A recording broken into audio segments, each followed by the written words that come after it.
The gunshot that ended Matthias Greene's life didn't just echo through the dusty streets of Seligman, Arizona, but it reverberated straight into his daughter's uncertain future, leaving Margot Greene with nothing but a crumbling ranch and a mountain of debt she never knew existed. She stood in the parlor of the ranch house 3 days after the burial, staring at the papers spread across her father's old desk, while the lawyer, a thin man with wire-rimmed spectacles, delivered the news that would change everything. "I'm afraid the situation is quite dire, Miss Greene," he said, adjusting those spectacles nervously. "Your father borrowed heavily against the property. The bank will foreclose within 60 days unless the outstanding amount is paid in full. That's $800. $800 might as well have been $8,000 for all the chance Margot had of raising it. She was 22 years old, alone in the Arizona Territory in the year 1883, and the only thing standing between her and complete destitution was a piece of land she couldn't afford to keep. Her mother had died bringing her into this world, and her father, for all his kindness and love, had been a dreamer who chased cattle schemes and mining investments that never panned out. "How long do I have?" Margot asked, her voice steadier than she felt. "2 months, as I said." "I'm very sorry, Miss Greene." After the lawyer left, Margot walked through the house that had been her home for her entire life. It wasn't much, just 4 rooms and a sagging porch, but it sat on 200 acres of decent grazing land with water rights to a creek that ran year-round. Her father had always said the land was valuable, that someday it would be worth something. He just hadn't lived long enough to see that day, and now Margot would lose it all unless she could perform a miracle. The answer came to her that evening as she sat on the porch watching the sunset paint the desert sky in shades of orange and red. It wasn't a miracle at all, just a desperate solution that women had been using since the beginning of time. She needed money, and she needed it fast. The only asset she had was the deed to the property itself, and there was one sure way to keep it: marriage. She would find a man who needed land, and she would offer him a simple transaction. He would pay off her father's debts and get the deed to the property. She would get to keep the roof over her head. It was practical, businesslike, and utterly without romance. Margot had long ago given up on girlish dreams of love. This was about survival. The next morning she put on her best dress, a faded blue cotton that had seen better days, and rode into town. Seligman wasn't much to speak of, just a collection of wooden buildings squatting in the desert heat, but it was the only town for 30 miles. She went straight to the general store, where Mrs. Patterson held court behind the counter and knew everyone's business within a 100-mile radius. "Margot Greene," the older woman said, her expression softening with sympathy. "How are you holding up, dear?" "I'm managing, Mrs. Patterson. Actually, I need your help with something." Margot took a deep breath. "I need to find a husband, quickly, Mrs. Patterson's eyebrows shot up, but to her credit, she didn't gasp or clutch her chest dramatically. She'd lived in the territory long enough to understand that desperate times called for desperate measures. "I see. That's a practical decision given your circumstances. Do you have anyone in mind?" "No, I just need someone who has money and wants land. I'm not particular about the rest."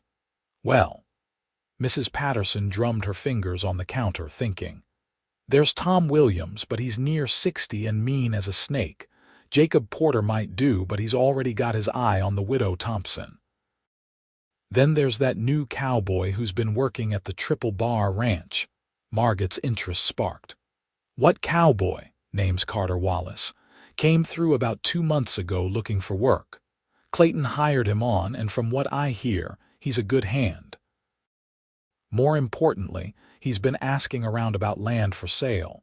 Seems he's been saving his wages and wants to start his own place." "Is he married?" "Not that anyone knows of. Keeps to himself mostly, though he's polite enough when he comes to town. Good-looking fellow if you care about such things. Margot didn't care about such things, or at least she told herself she didn't. What she cared about was keeping her home. Where can I find him? He'll likely be in town Saturday. Most of the ranch hands come in on Saturday evenings. Saturday was 4 days away.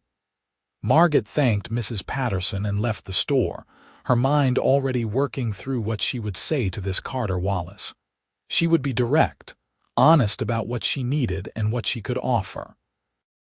If he was a practical man, he would see the benefit of the arrangement. If he wasn't, well, she would find someone else. The next 4 days passed in a blur of anxiety and preparation. Margot cleaned the house from top to bottom, took inventory of the livestock that remained, 15 head of cattle and 3 horses, and tried to calculate exactly what her property was worth. She also tried not to think too hard about the fact that she was essentially selling herself along with the land, though she preferred to think of it as a business partnership rather than anything more personal. Saturday evening found her back in town, wearing the same blue dress and a bonnet that hid most of her dark brown hair. She positioned herself outside the saloon, which wasn't a respectable place for a lady to be, but she didn't have time for respectability. She needed to catch Carter Wallace, and this was where the cowboys congregated. She didn't have to wait long. A group of men came riding down the main street just as the sun was setting, whooping and hollering the way young men did when they'd finished a hard week's work and had wages burning holes in their pockets. Margot watched them dismount and head toward the saloon, trying to guess which one might be Carter Wallace. "Excuse me," she said, stepping forward and addressing the group. "I'm looking for Carter Wallace." The men stopped, surprised to see a respectable woman approaching them. One of them, a short fellow with a crooked nose, grinned and elbowed the man next to him. "Carter, looks like you got an admirer." The man who stepped forward was tall, well over 6 feet, with broad shoulders and the lean, muscular build of someone who worked hard for a living. He had dark blonde hair that needed cutting and eyes that were an unusual shade of gray-blue. His face was tanned from the sun, with lines around his eyes that suggested he smiled often, though he wasn't smiling now. He looked cautious, curious, and surprisingly young, probably not more than 25 or 26. "I'm Carter Wallace," he said, his voice deep and measured. "What can I do for you, miss?" Margot's courage almost failed her. There was something about the way he looked at her, direct and honest, that made her feel like she was doing something shameful. But she thought of her father's grave and the banker's cold eyes, and she forced herself to speak. "My name is Margot Greene. I have a business proposition for you." "Could we speak privately?" Carter glanced at his companions, who were grinning and making crude gestures behind Margot's back. He scowled at them. "Shut up, the lot of you. Miss Greene, there's a bench outside the hotel. Would that be acceptable?" "Yes, thank you." They walked down the street side by side, not speaking. Margot could feel the curious stares of the townspeople who were out enjoying the evening air. By tomorrow, everyone in Seligman would know that Margot Greene had approached a cowboy outside the saloon. Her reputation, such as it was, would be in tatters. But if this worked, she wouldn't care. They sat down on the bench and Carter turned to face her, his expression expectant but not unkind. "What's this about, Miss Greene?" "I need to be blunt, Mr. Wallace, because I don't have time to be otherwise. My father died 2 weeks ago and left me with a 200-acre ranch and $800 in debt. The bank will foreclose in less than 2 months unless I can pay that debt. I can't. But I've heard that you're looking to buy land and start your own place." Carter's eyes narrowed slightly. "That's true. I've been saving for 3 years. I've got about $600 put away. My land is worth far more than $800. It has water rights, good grazing, and a house. What I'm proposing is this. You pay off my father's debt and I'll marry you. The deed will go into your name and you'll have your ranch. In return, I get to keep my home." The words hung in the air between them. Carter stared at her and Margot couldn't read his expression. Was he shocked, offended, interested? She held her breath, waiting.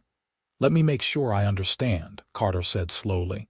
"You're proposing a marriage of convenience. I pay your debt, get the land, and you get to stay in the house." What exactly would this marriage look like, Miss Greene? Margot felt her cheeks flush, but she kept her voice steady. "That would be up to you, Mr. Wallace. I'm offering a practical arrangement. I won't make demands on you beyond basic respectability. You would own the land outright. I would keep house and help with the ranch work.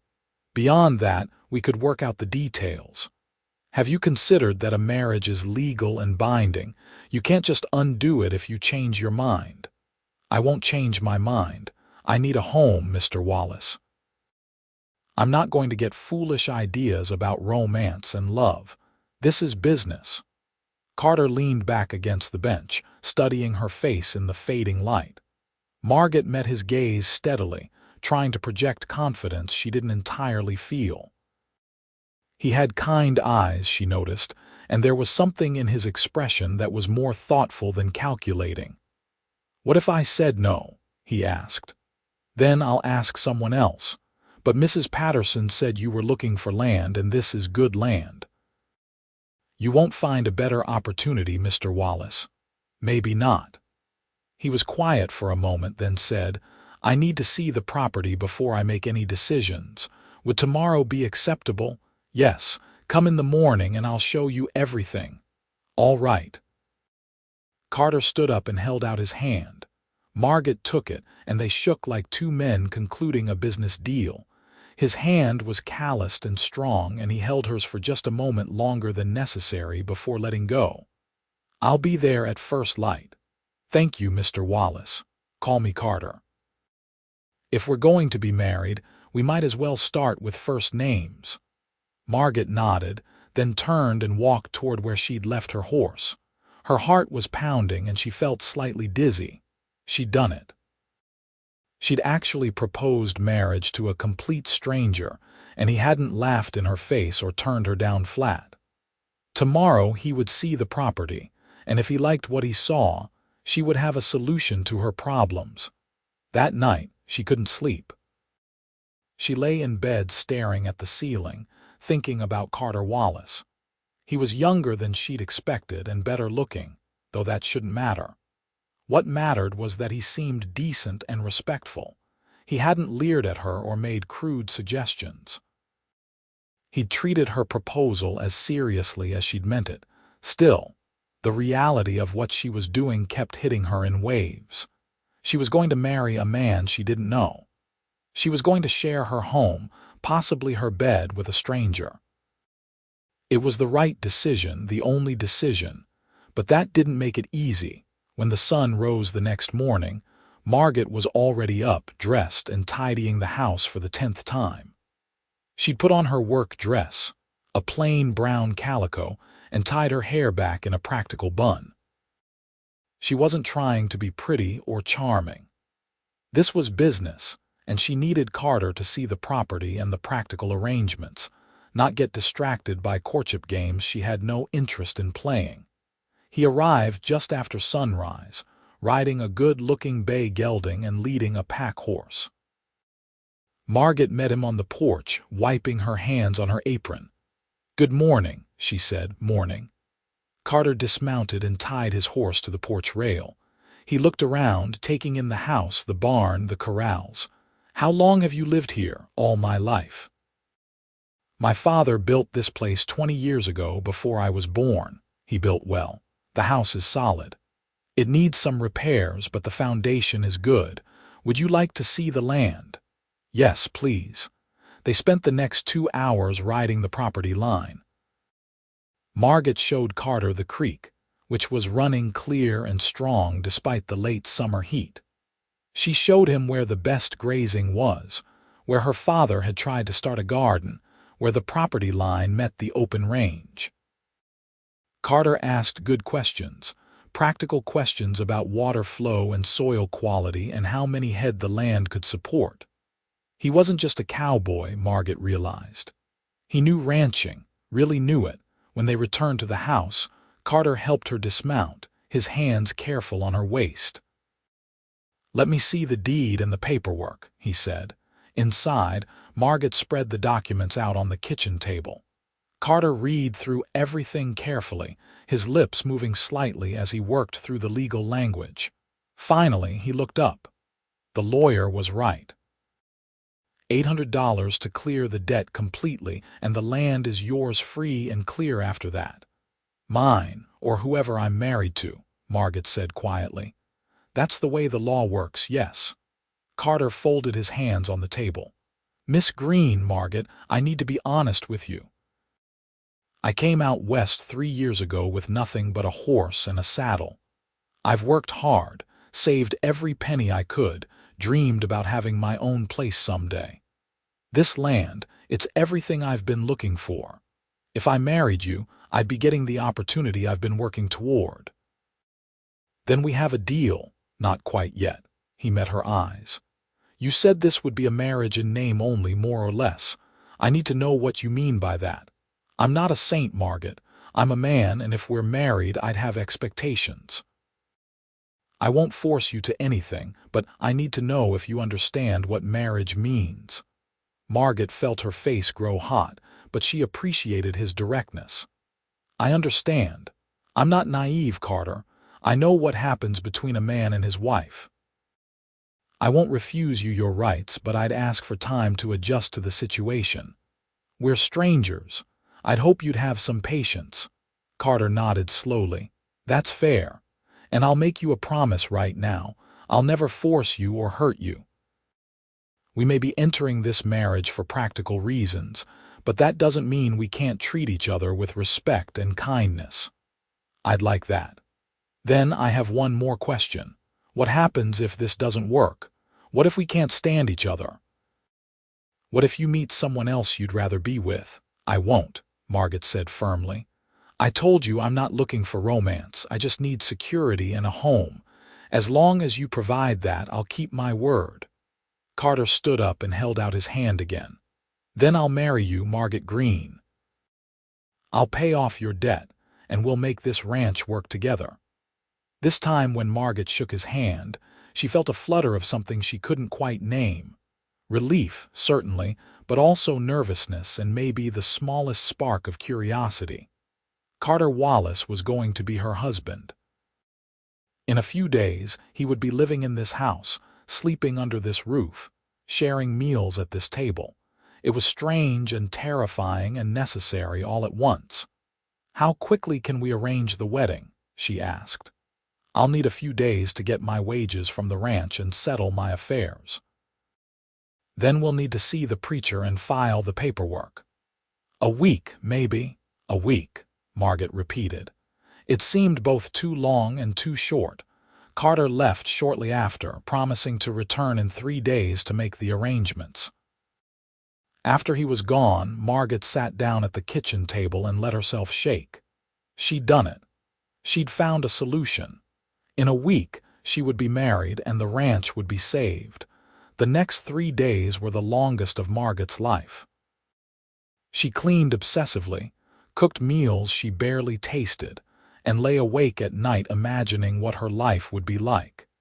She'd been alone in this house since her father died, and before that, it had just been the two of them.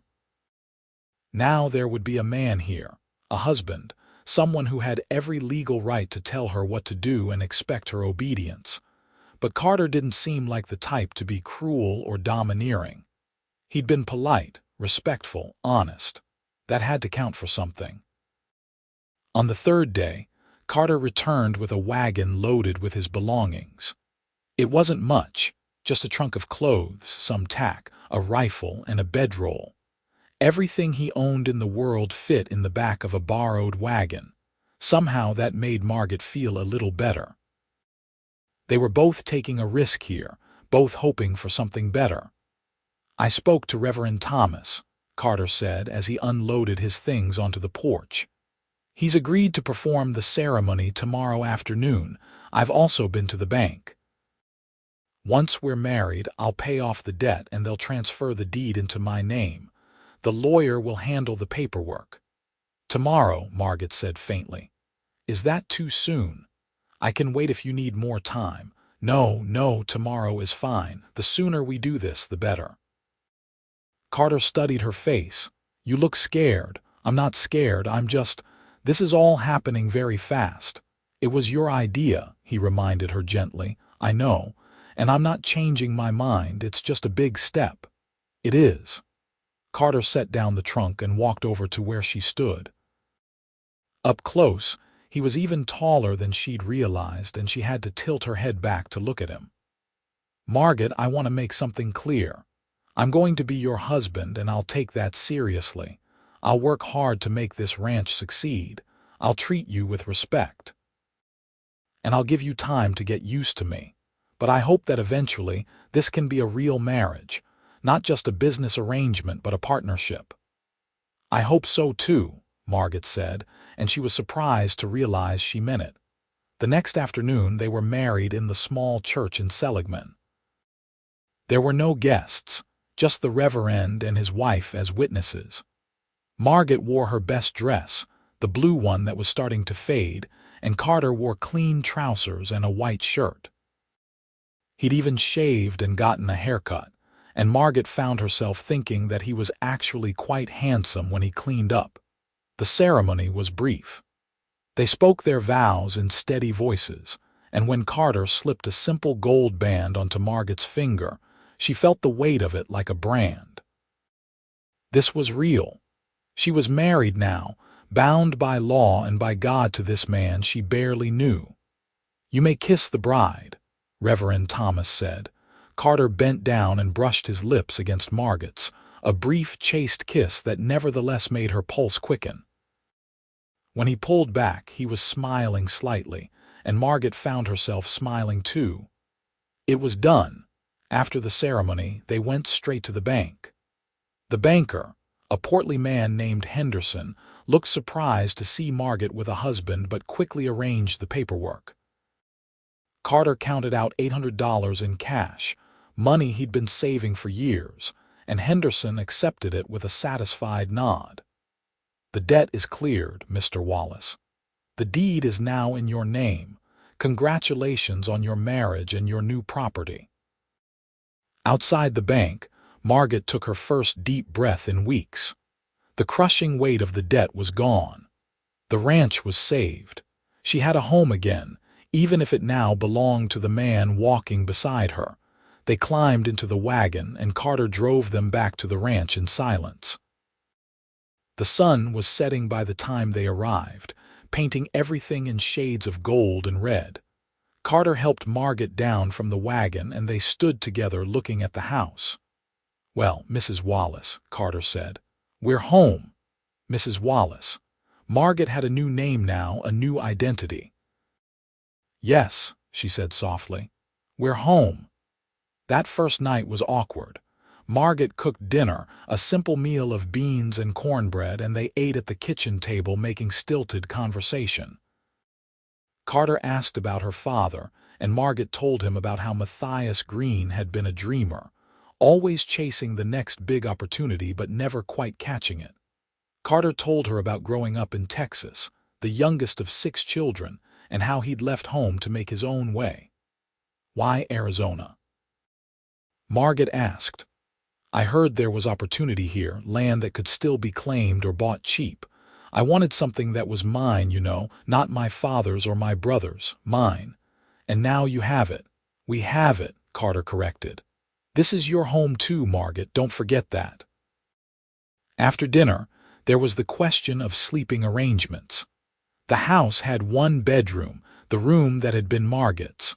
There was also a small loft above the main room where her father had slept before he got too old to manage the ladder. I can sleep in the loft, Carter offered. You keep the bedroom. No, Margot said. We're married. People will talk if they think we're not living as man and wife, Besides, it's your house now. You should sleep in the bed." "Our house," Carter said again. "And I don't care what people think. Your comfort is more important, Carter." Margot took a deep breath. "I told you I understood what marriage meant.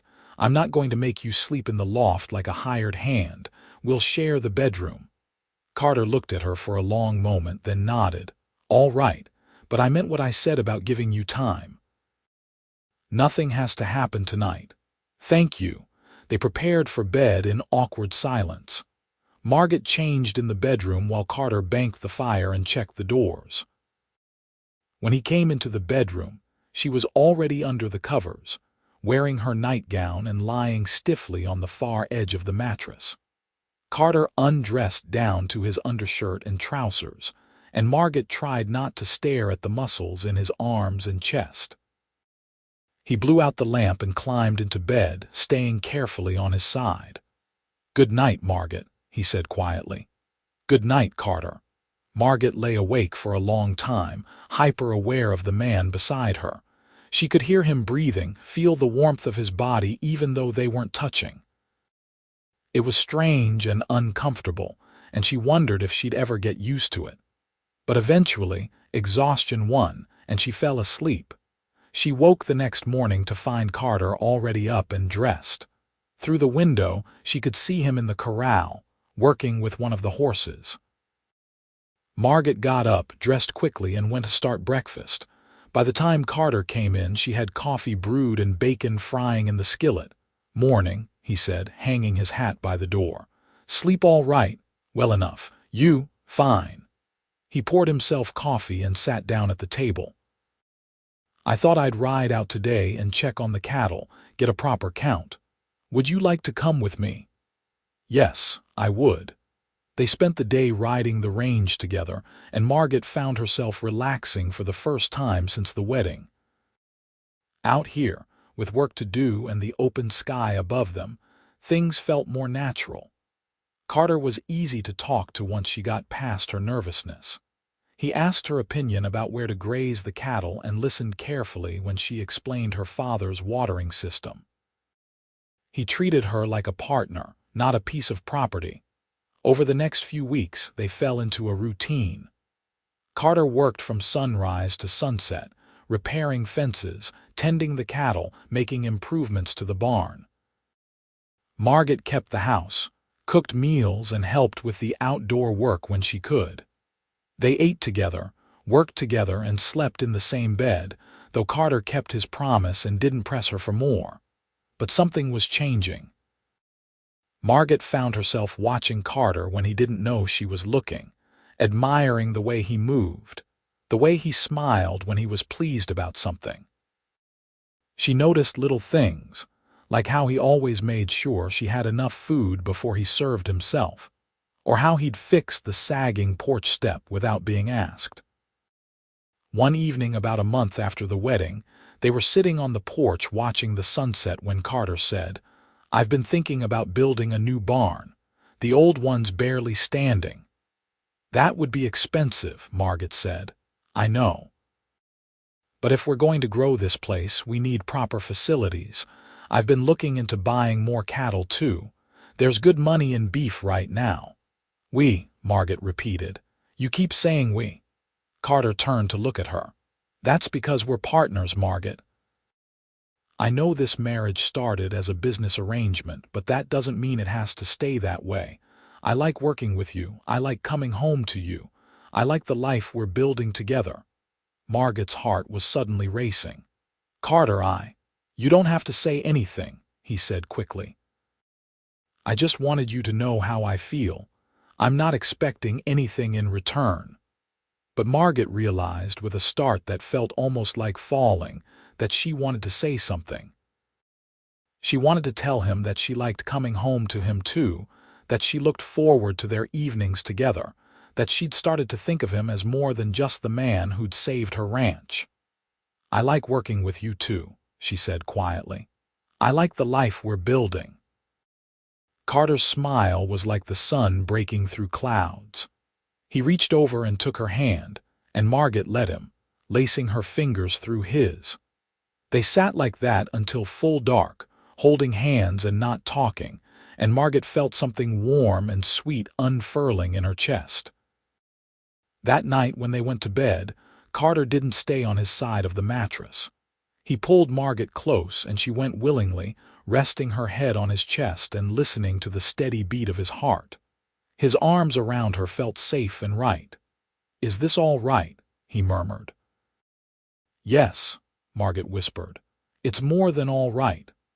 Carter pressed a kiss to the top of her head, and Margot closed her eyes, feeling something she'd never expected to feel in this practical, businesslike marriage. She felt happy. The days grew shorter as autumn arrived, bringing cooler temperatures and brilliant blue skies. Carter bought 20 more head of cattle, investing the last of his savings into the ranch. He and Margot worked side by side, branding the new cattle, moving them to better pasture, preparing for winter. Margot learned to throw a rope properly under Carter's patient instruction, and Carter learned to cook more than just beans after Margot teased him about his limited culinary skills. They grew easier with each other. Carter started leaving small surprises for Margot, wildflowers on the kitchen table, or a new hair ribbon purchased in town. Margot darned his socks and mended his shirts, and sometimes left notes in his saddlebag for him to find during the day. They were learning each other, discovering what made the other person smile or laugh or sigh with contentment, but they still hadn't taken the final step in their marriage. They slept in each other's arms, exchanged sweet kisses, but Carter never pushed for more. Margot appreciated his patience, but she was also starting to feel frustrated. She wasn't afraid anymore. She wanted him, wanted the closeness and intimacy that marriage was supposed to bring. She just didn't know how to tell him. The answer came one night in early October.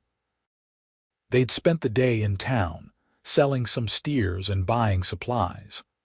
On the way home, they'd gotten caught in a sudden rainstorm, the first real rain in months. By the time they reached the ranch, they were both soaked through and laughing about it. Inside, Margot lit the lamps while Carter started a fire. They changed out of their wet clothes, and Margot came out of the bedroom wearing her nightgown and a shawl, shivering slightly. Carter was standing by the fire in his undershirt and trousers, and when he saw her, his expression softened. "Come here," he said, holding out his hand. "You're freezing."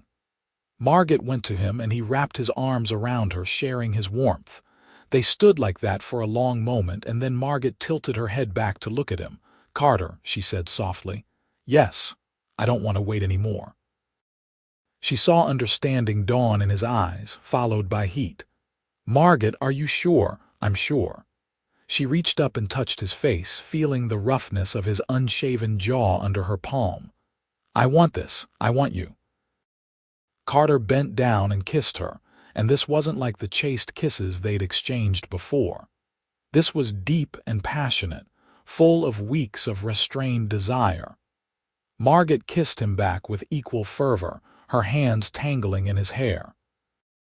Carter lifted her in his arms, and she wrapped her legs around his waist as he carried her to the bedroom.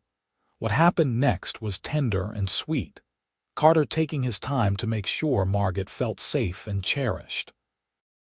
There was some awkwardness and a little pain, but mostly there was closeness and pleasure and the overwhelming feeling of rightness. This was her husband, her partner, and she wanted to be fully his. Afterward, they lay tangled together in the darkness, Margot's head on Carter's chest and his fingers tracing lazy patterns on her bare shoulder. "I love you," Carter said quietly. "I think I've been falling in love with you since that first day, when you propositioned me outside the saloon with that determined look on your face." Margot felt tears prick her eyes, but they were good tears. "I love you too. I didn't think I would. I thought this would just be a practical arrangement, but you've given me so much more than just a roof over my head. You've given me a home, a real home." "We've given each other that," Carter said. "And I want to keep building it with you. I want to make this ranch thrive." I want to have a family with you someday. I want to grow old watching sunsets from our porch." "That sounds perfect," Margot whispered. They fell asleep holding each other, and when Margot woke in the morning, she felt transformed. She'd married Carter for practical reasons, to save her home and secure her future. But somewhere along the way, that practical arrangement had become something beautiful and real. She'd found love in the most unexpected place, with a man she'd chosen for all the wrong reasons who had turned out to be exactly right. The winter of 1883 was mild by Arizona standards, with only a few hard freezes and one small snowfall that melted by midday. Carter and Margot spent the quieter months making improvements to the ranch, planning for the future, and enjoying their new closeness. The awkwardness that had marked their early days was gone, replaced by easy affection and genuine partnership. In January, Margot missed her monthly courses. At first, she didn't think much of it. Stress could cause such things, and she'd been under tremendous strain in the months before her marriage. But when it happened again in February, and she started feeling queasy in the mornings, she began to suspect the truth. She was pregnant. The realization filled her with a complicated mix of joy and terror. She wanted children, had always assumed she would have them someday, but this felt so soon. She and Carter had only been truly married, in every sense of the word, for 4 months. They were still learning each other, still building their life together. But when she told Carter, his reaction left no room for doubt. He let out a whoop of joy, picked her up, and spun her around until she laughed and begged him to stop before she got sick. "A baby," he said, his eyes bright with excitement. "We're going to have a baby." "You're happy about this?" "Happy, Margot, I'm over the moon. This is everything I wanted. A ranch, a wife I love, and now a child on the way. I can't believe how lucky I am." His joy was infectious. Margot found herself getting excited too, imagining a child with Carter's gray-blue eyes or her dark hair. They would need to add on to the house, build a proper nursery. Carter would need to hire help for the ranch, so Margot wouldn't have to work so hard during her pregnancy. Carter became almost comically protective. He wouldn't let Margot lift anything heavy or ride for too long. He made sure she ate enough and rested often. Margot found it endearing and occasionally annoying, but she loved him for caring so much. The pregnancy progressed smoothly. By late spring, Margot's belly was starting to show, and Carter took to placing his hand on it every night before they slept, talking to the baby and making grand plans about teaching the child to ride and rope. "What if it's a girl?" Margot teased. "You might have to teach her to cook and sew instead." "If it's a girl, I'll teach her to ride and rope anyway," Carter said firmly. "Our daughter is going to know how to take care of herself in this ranch." In June, Carter hired 2 ranch hands, brothers named Tom and Jake Sinclair, who'd been working the cattle drives and were looking for steady work. With their help, Carter was able to expand the herd to nearly 100 head, and the ranch was starting to turn a real profit. One evening in late summer, as Margot sat on the porch watching the sunset, her hand resting on her very pregnant belly, she thought about how much her life had changed in just over a year. 12 months ago, she'd been alone and desperate, proposing marriage to a stranger because she had no other choice. Now she was loved, cherished, and about to become a mother. The ranch was thriving, and every day brought new joys and challenges. "What are you thinking about?" Carter asked, coming out to join her. He sat down and pulled her close, wrapping his arms around her and their unborn child. "About how lucky I am," Margot said. "About how I thought I was just looking for a roof over my head and I found so much more." "We both did," Carter said. "I came out west looking for land, for something that was mine. But the land doesn't matter nearly as much as you do. You're my home, Margot." She turned and kissed him, soft and sweet. "And you're mine." Their son was born in early September, after a long and difficult labor that had Carter pacing the floor and threatening to fetch the doctor even though they'd already sent for him. The midwife, a tough old woman named Mrs. Clancy, finally kicked Carter out of the bedroom and told him to make himself useful by boiling water. When Carter was finally allowed back in, Margot was exhausted but smiling, holding a tiny bundle wrapped in a blanket. Carter approached slowly, almost reverently, and looked down at his son for the first time. The baby had a shock of dark blonde hair and squinted eyes that would eventually turn gray-blue like his father's. His tiny hands were curled into fists, and he was making small mewling sounds that tugged at Carter's heart. "He's perfect," Carter whispered. "Margot, he's absolutely perfect." "Do you want to hold him?" Margot asked. Carter took his son in his arms, cradling the tiny body carefully. The baby stopped fussing and seemed to settle against his father's chest. Carter felt something crack open inside him, a flood of love so intense it was almost painful. "Hello, little one," he murmured. "I'm your father, and I'm going to take care of you and your mother for the rest of my life." They named him Christopher Matthew Wallace, Christopher for Carter's father and Matthew in honor of Margot's father. Little Chris, as they called him, was a good baby, sleeping well and eating eagerly. Carter was a devoted father, taking time away from ranch work to help with the baby and give Margot a chance to rest. The first year of Chris's life flew by in a blur of sleepless nights and precious moments. First smiles, first teeth, first words, all of it felt miraculous to two people who'd started their marriage with no expectations of love or family. The ranch continued to prosper. Carter bought more land from a neighbor who was moving back east, expanding their holdings to nearly 400 acres. They built a new barn, just as Carter had planned, and added 2 rooms to the house, including a proper nursery. By 1885, the ranch was well established and profitable. Carter had hired another hand and was considering buying breeding stock to improve the herd. Margot had recovered fully from Chris's birth and was helping with the ranch work again, though Carter still insisted she not overdo it. One morning in early spring, as they were eating breakfast and watching Chris toddle around the kitchen, Carter said, "I've been thinking about something." "What's that?" Margot asked, sipping her coffee. "About how we started, about our wedding." Margot felt a flicker of concern. "What about it?" "Nothing bad," Carter said quickly. "I was just thinking that we got married for all the wrong reasons. You needed money, I wanted land. We stood up in front of Reverend Thomas and made vows, but neither of us really meant them, not the way married people should. Carter, I don't understand what you're saying." He reached across the table and took her hand. "I want to do it again, properly this time.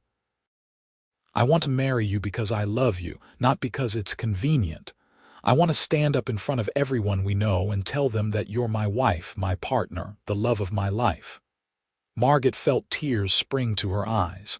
"You want to renew our vows?" "Yes. Will you marry me, Margot? Again?" She laughed through her tears. "Yes.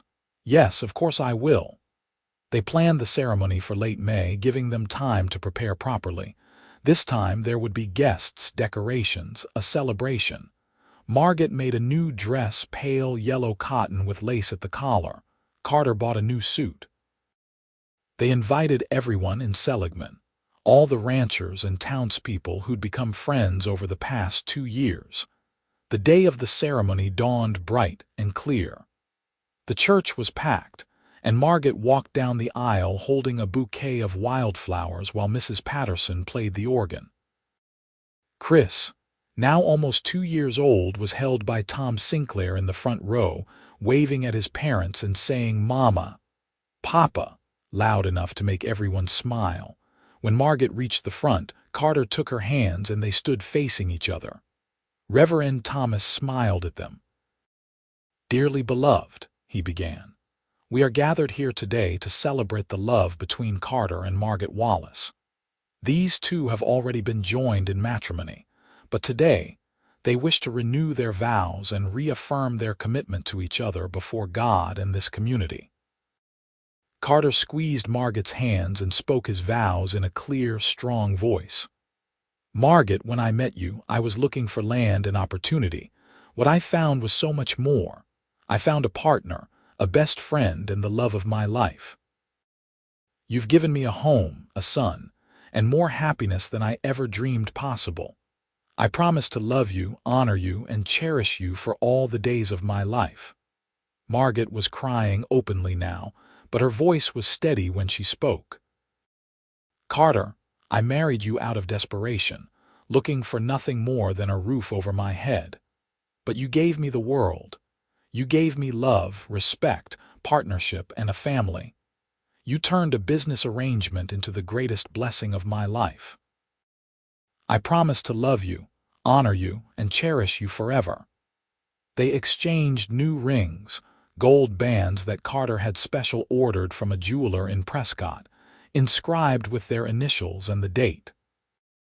When Reverend Thomas pronounced them husband and wife, Carter pulled Margot into his arms and kissed her thoroughly, to the applause and cheers of everyone present. The celebration afterward lasted well into the evening. There was food, dancing, and toasts. Mrs. Patterson declared it the most romantic thing she'd ever seen. Tom Sinclair got drunk and made a rambling speech about how he'd never seen two people more in love. Little Chris fell asleep in his father's arms, and Margot looked at her husband and son with her heart so full she thought it might burst. As the sun set and the guests began to leave, Carter and Margot stood on their porch, Chris sleeping between them in a makeshift bed of blankets. Carter wrapped his arm around Margot's shoulders and pulled her close. "Thank you," he said softly. "For what? For approaching me outside that saloon, for being brave enough to ask a stranger to marry you, for giving me the chance to fall in love with you."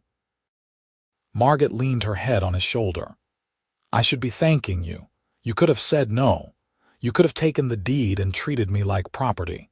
Instead, you treated me like a partner, and you loved me even when I was too scared to admit I loved you back." "We were both pretty lucky," Carter said, "the luckiest." They stood there watching the stars come out, holding each other and their sleeping son, thinking about the future they were building together. The ranch would continue to grow. There would be more children, Margot was sure of it. There would be hard times and challenges, but they would face them together. Margot thought about her father's grave on the hill behind the house, and she hoped Matthias Greene could see what had become of the land he'd loved. It was thriving now, in good hands, a real home for a real family. But most of all, she thought about love. About how she'd married Carter for a deed, for the security of a roof over her head. About how Carter had married her for land, for the opportunity to build something of his own. And about how they'd both found something neither of them had been looking for but both desperately needed. They'd found each other. The years that followed were full and rich. In 1886, Margot gave birth to a daughter they named Catherine Rose, a beautiful baby with dark hair and her father's smile. Carter was as besotted with his daughter as he'd been with his son, and true to his word, he taught Kathy to ride almost as soon as she could walk. The ranch grew to be one of the most successful in the area. Carter developed a reputation as a fair boss and a skilled rancher. Margot became known for her hospitality and her sharp mind for business. Together, they were formidable. In 1888, another son arrived, James, followed by a second daughter, Ruth, in 1891. The house, which had started as 4 small rooms, grew to accommodate the expanding family. Carter and Margot added a second story and a large dining room that could seat the family, the ranch hands, and any visitors who stopped by. Chris grew into a tall, serious boy who loved the ranch as much as his father did. Kathy was spirited and adventurous, always getting into mischief. James was quiet and thoughtful, more interested in books than cattle. Ruth was the baby, spoiled by everyone and full of laughter. Through it all, Carter and Margot's love only deepened. They had their disagreements, of course. Margot thought Carter took too many risks with the cattle market. Carter thought Margot worried too much about money. But they always worked through their differences with respect and compromise, remembering the foundation of partnership they'd built their marriage on. On their 10th anniversary, Carter surprised Margot with a trip to San Francisco. They left the children with Mrs. Patterson and Tom Sinclair and took the train west. It was Margot's first time leaving Arizona, and she marveled at everything: the mountains, the ocean, the bustling city. "Thank you for this," she said as they stood on the beach watching the sunset over the Pacific. "It's wonderful." "You deserve wonderful things," Carter said, wrapping his arms around her from behind. "You've given me 10 years of happiness, Margot, 10 years of love and partnership. You've given me 4 beautiful children and a home I never want to leave." "We've given each other all of that," Margot corrected. "I still remember the day I proposed to you outside that saloon. I was so scared, but I tried to act confident," Carter laughed. "I knew you were terrified. But I also knew you were brave. That's one of the things I love most about you. You're willing to do whatever it takes to protect the people and things you love." "I learned that from you," Margot said. "You took a chance on a desperate woman and a failing ranch. You worked yourself to exhaustion to make it succeed. You taught me that love means showing up every day and doing the work. We make a good team, the best team." They returned to the ranch renewed and refreshed. The children mobbed them at the door, all talking at once about what had happened while they were gone. Chris proudly announced he'd helped repair a fence. Kathy had learned to braid her own hair. James had read 3 books. Ruth had lost a tooth. Carter scooped up Ruth and lifted her high, examining the gap in her smile. "Well, that's a very important tooth," he said seriously. "We'll have to save it." Margot gathered her other children close, breathing in the familiar sense of home. Sunshine and dust, leather and horses, fresh bread and wood smoke. This was her world, these people and this place. It wasn't what she'd planned or expected, but it was perfect. The 1890s brought changes to Arizona and to Seligman. The railroad expanded, bringing more people and more commerce. The territory was growing, becoming more civilized. There were schools now and churches, and even a small newspaper. Carter was elected to the town council, representing the ranching interests of the area. Margot joined the Ladies' Auxiliary and helped establish a lending library. They were pillars of the community, respected and admired, but they never forgot where they'd started. Every year on their anniversary, Margot and Carter would take a walk to the spot where they'd first shaken hands and agreed to their business arrangement. They'd stand there holding hands, remembering 2 desperate people who'd taken a chance on each other and found something extraordinary. "Do you ever regret it?" Margot asked one year. "Spending all your savings on my debt instead of finding your own land?" "Never," Carter said firmly. "This is my land, Margot, ours.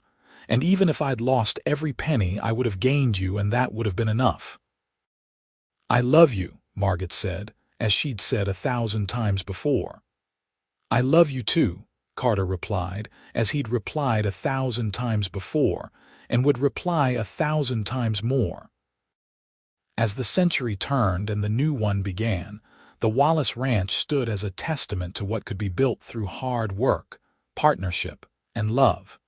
The children grew up strong and capable. Chris stayed on the ranch, taking over more of the daily operations as Carter grew older.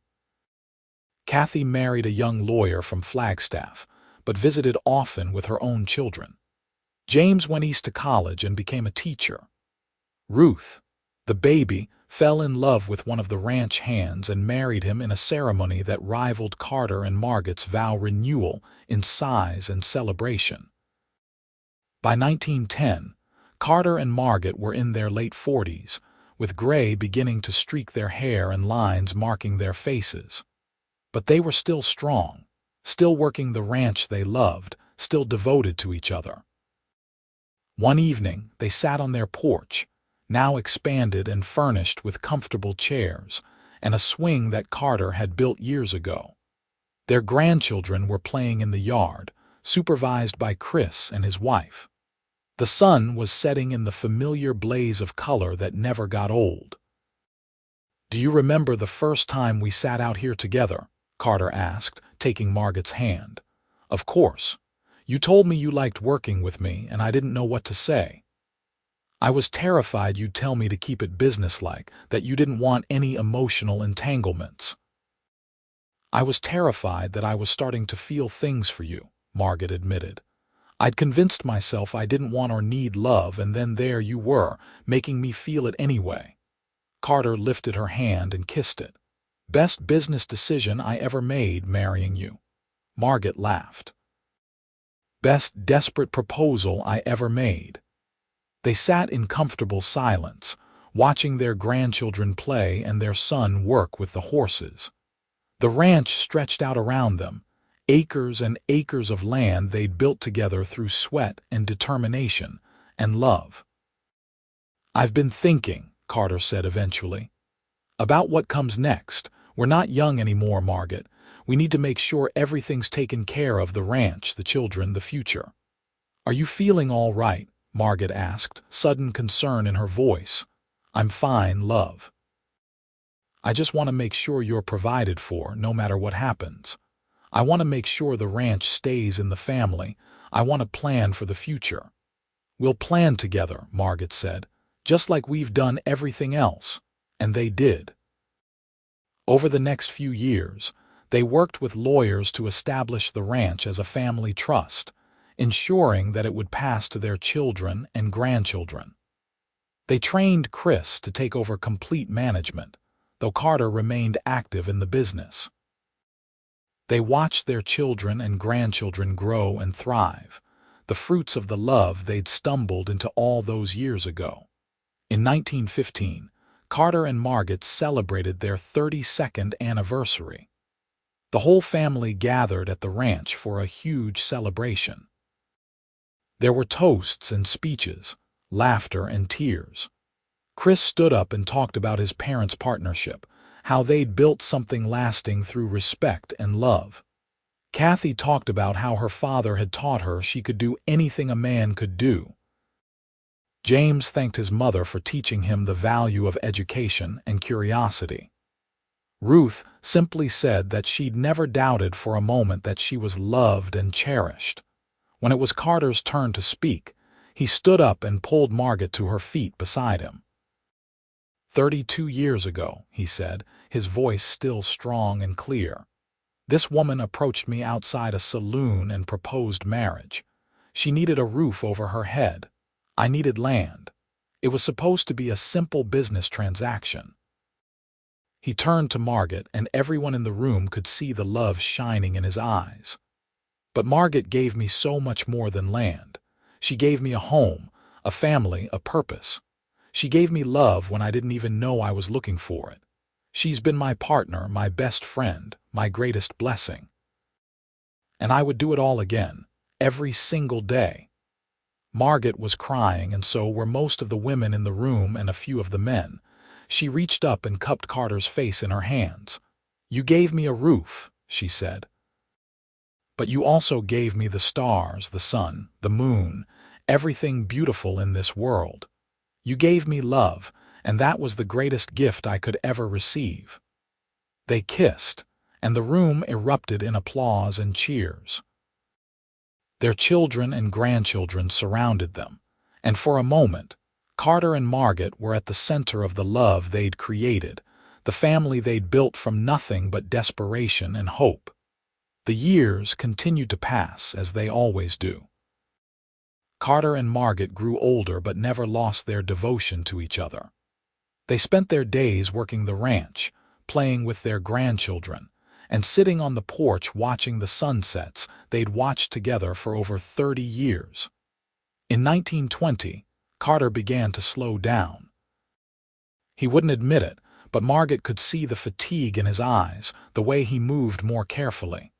She convinced him to let Chris take over more of the heavy work, and Carter reluctantly agreed. "I'm not ready to be old yet," he grumbled. "You're not old," Margot said. "You're seasoned." "Seasoned," Carter repeated with a laugh. That's a polite way of putting it. But he followed her advice and began taking things easier. They spent more time together, just the two of them, talking about their life and their memories. They took rides around the ranch, Carter showing Margot places where things had happened, stories she'd never heard. "That's where I decided I was going to marry you," he said one day, pointing to a spot by the creek.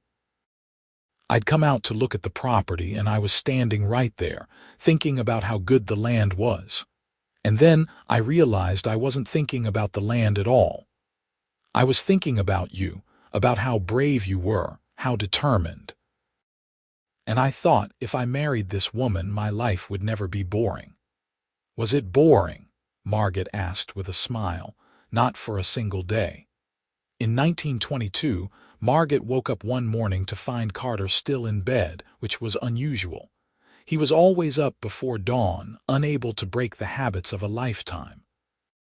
She touched his shoulder and he stirred, smiling up at her. "Morning," he said, his voice raspy.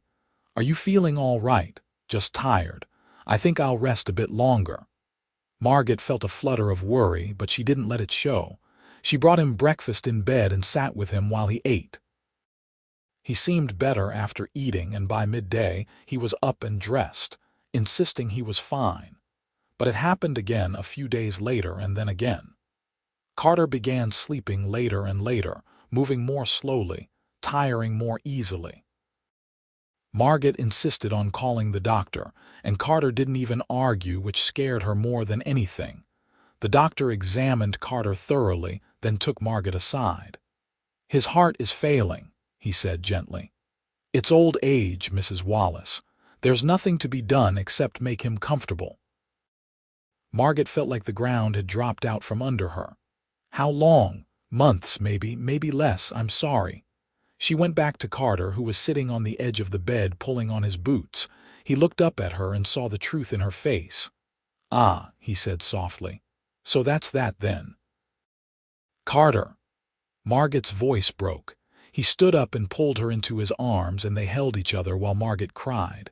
Finally, Carter pulled back and wiped her tears with his thumbs. "Don't cry, love. We've had a good run, haven't we? 39 years of marriage.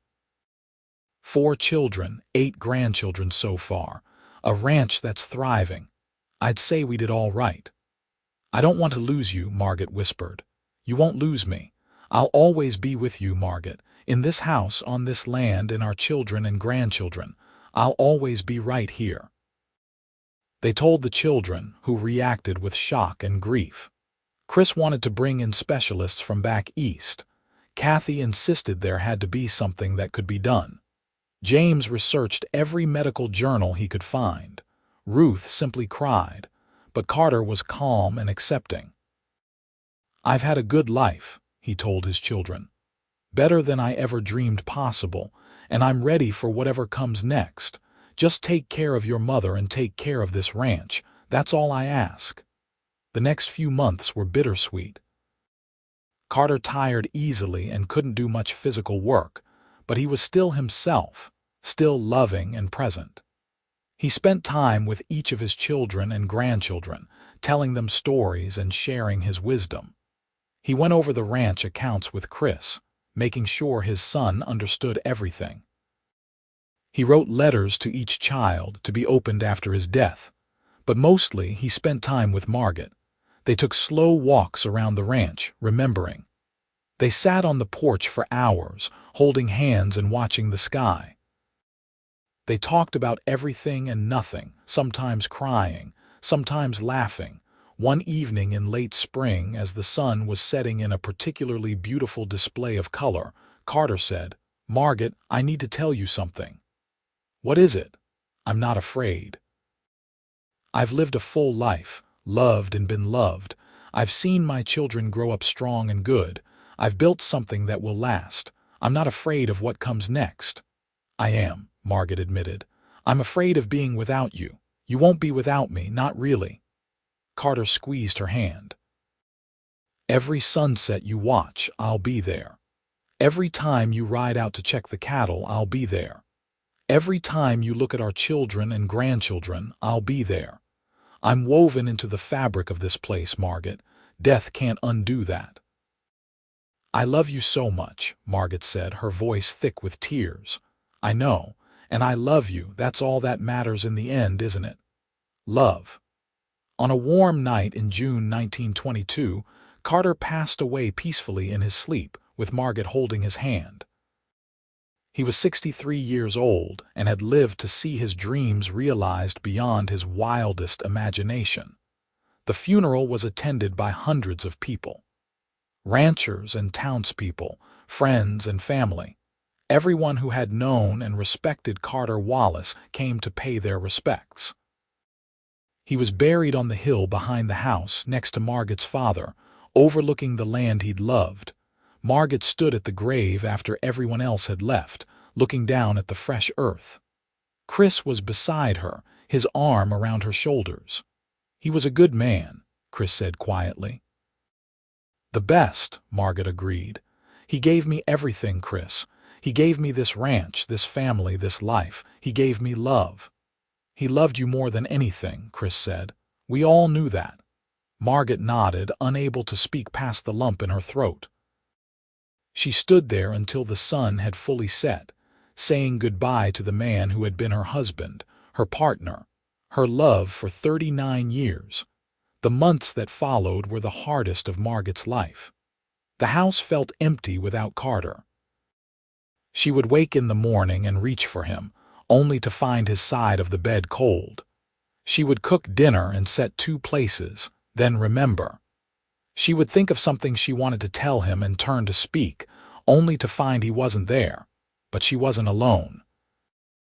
Her children rallied around her, making sure she was never isolated. Chris moved his family into the main house to keep her company. Kathy visited every week. James wrote long letters from back east. Ruth came by daily with her children, and slowly, gradually, Margot began to heal. She would never stop missing Carter, never stop wishing he was still beside her. But she could think of him without breaking down. She could remember their life together and smile. She threw herself into ranch work, helping Chris manage the business. She spent time with her grandchildren, telling them stories about their grandfather. She kept the house exactly as Carter had left it, maintaining the home they'd built together. On what would have been their 40th anniversary, Margot rode out to the spot where she and Carter used to watch the sunsets. She sat there alone, looking at the vast Arizona sky, and she talked to him. "I miss you," she said. "Every day I miss you, but you were right. You're still here. I see you in Chris's face when he's working with the horses. I hear you in Kathy's laugh. I feel you in every room of our house, in every acre of our land." The wind picked up, rustling through the grass, and Margot smiled. "I know you can hear me, and I want you to know that I'm all right. I'm going to be all right. You gave me the strength to survive anything, even losing you." She sat there until the stars came out, feeling closer to Carter than she had since he died. And when she finally rode back to the house, she felt at peace. Margot lived for another 15 years, long enough to see the ranch continue to thrive, to welcome more grandchildren and even a few great-grandchildren. She never remarried, never even considered it. Carter had been her one great love, and she was content with the memories they'd made together. She died in her sleep in 1937 at the age of 76. She was buried next to Carter on the hill, and her gravestone read Margot Greene Wallace, beloved wife, mother, and grandmother.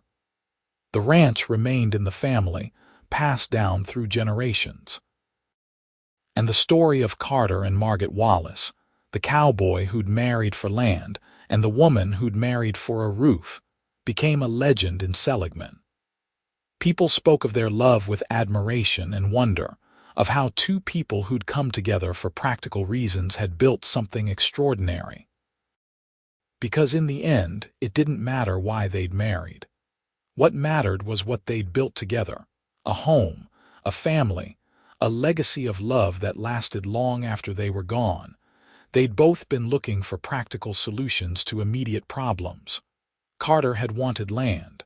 Margot had wanted a roof. But what they'd found, what they'd built together through years of partnership and devotion, was so much more than either of them had bargained for. They'd found love, real and deep and lasting. They'd found a home, not just a house but a place where they belonged. They'd found each other. And that, more than the land or the roof, was the real bonus. That was the miracle. That was the greatest treasure of all.